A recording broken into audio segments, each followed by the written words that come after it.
Hello everyone, welcome to channel learn with ease. आज का topic है हमारा अकाउंटिंग फॉर पार्टनरशिप फर्म्स का, जिसमें हम सॉल्व करेंगे क्वेश्चन नंबर 29 पार्ट 1 और 2 को। और इस क्वेश्चन में एक छोटा सा पॉइंट है जो कि बहुत इंपॉर्टेंट है और जहां पर maximum of the students mistake करते हैं। 2 मिनट की वीडियो है लेकिन बहुत इंपॉर्टेंट है, इसलिए वीडियो के एंड तक बने रहना। चैप्टर 2 है डीके गोयल बुक की बुक से, क्लास 12 अकाउंट्स के लिए। तो क्वेश्चन में दिया गया है कि आपको इंटरेस्ट ऑन ड्राइंग्स कैलकुलेट करना है ए के लिए, और ए विड्रॉ कर रहा है 1 अक्टूबर को 60,000 रुपए, और आपको इंटरेस्ट का रेट जो लगाना है वो 8%। 8% पर एनम का मतलब है पूरे साल का ये रेट है 8%। अगर आप 12 महीने यूज करते हो तो आपको 8% का इंटरेस्ट चार्ज किया जाएगा। लेकिन यहाँ पर आपको देखना है कि कितने टाइम पीरियड के लिए यूज किया जा रहा है, उतने ही टाइम पीरियड के लिए आप इंटरेस्ट चार्ज करो। तो वो कैसे करोगे, देखो 60,000 रुपए विड्रॉ कर रहा है वो 1 अक्टूबर को, 1 अक्टूबर से 31 मार्च तक वो कितने महीने के लिए यूज कर रहा है? 6 महीने के लिए। इसका मतलब हम 6 महीने का ये इंटरेस्ट लगाएंगे। अगर आप पूरे साल का लगाते हो तो आपका इंटरेस्ट बनेगा 4800 रुपए। 8% के हिसाब से 60,000 का 4800 रुपए, लेकिन आपको लगाना है 6 महीने मतलब आधे साल का, तो आपका इंटरेस्ट आ जाएगा 2400। ये पॉइंट क्लियर हो गया जो नॉर्मली हम कैलकुलेट कर रहे हैं।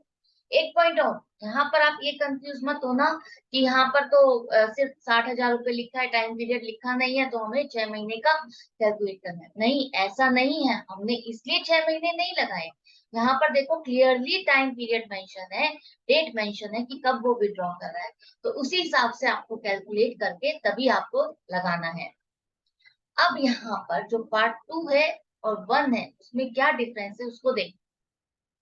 सब कुछ सेम है, 60,000 रुपए ही विड्रॉ कर रहा है, 1 अक्टूबर को ही विड्रॉ कर रहा है। रेट ऑफ इंटरेस्ट जो है 8% है, वो भी सेम है। तो डिफरेंस क्या है? डिफरेंस है पर एनम का। यहाँ पर लिखा है पर एनम, यहाँ पर पर नहीं लिखा। इसका मतलब है चाहे वो 1 महीने के लिए यूज कर रहा है, चाहे 2 महीने के लिए, चाहे 12 महीने के लिए, रेट ऑफ इंटरेस्ट क्या लगेगा उसका? 8% पूरे साल का। मतलब वो जितना भी टाइम पीरियड यूज कर ले, लेकिन उसको ब्याज कितना देना पड़ेगा? पूरा 8%, 4800 रुपये।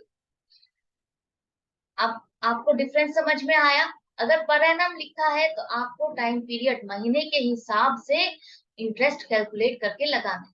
लेकिन यहाँ पर स्ट्रिक्ट रूल है, यहाँ पर वो कह रहे हैं पर एनम का कोई हिसाब नहीं है। आपने अगर एक दिन भी यूज किया है, पैसा विड्रॉ कर लिया है फंड से, तो आपको 8% का ब्याज देना ही पड़ेगा। चाहे वो कितने टाइम पीरियड के लिए आप यूज कर रहे हो, 12 महीने के लिए यूज कर रहे हो, 1 महीने के लिए, 2 महीने, आपसे पूरा पूरा इंटरेस्ट चार्ज किया जाएगा 4800 रुपए 8% के हिसाब से। तो यही छोटी छोटी पॉइंट्स हैं जहां पर आप लोग मिस्टेक कर जाते हो, जल्दबाजी में रीड करते हो।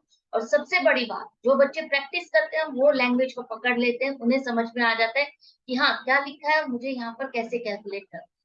मिस्टेक करते हैं वो बच्चे जो प्रैक्टिस नहीं करते, सिंपली एक वीडियो देख करके किसी कॉन्सेप्ट को समझ लेते हैं और क्वेश्चन को सोचते हैं हाँ हम अटेम्प्ट कर लेते हैं। तो यहाँ पर उनका हार्ड वर्क उनको पे करता है, जो प्रैक्टिस करते हैं रेगुलर सिंसियरली। तो आप ये गलती नहीं करोगे क्योंकि आप मेरे साथ बने हुए हो, सीख रहे हो। और आपसे यही रिक्वेस्ट करूंगी कि मेरे साथ बने रहना, सीखते रहना, ताकि मैं आपको एक एक छोटे से छोटा पॉइंट क्लियर करती जाऊं और आपके फुल मार्क्स पक्के हो जाए। तो अच्छा लग रहा है? नए हो सब्सक्राइब कर दो, पुराने हो सब्सक्राइब नहीं किया है तो जल्दी से सब्सक्राइब करो ताकि कोई भी वीडियो मिस ना हो जाए। और अच्छा लग रहा है तो लाइक करो, शेयर करो अपने फ्रेंड्स के साथ। जितना शेयर करोगे आपके लिए गुड डीड्स है, आपके पास रिटर्न जरूर आता है। ऑनलाइन क्लासेस के लिए आप मुझे व्हाट्सएप भी कर सकते हो। Goodbye and take care.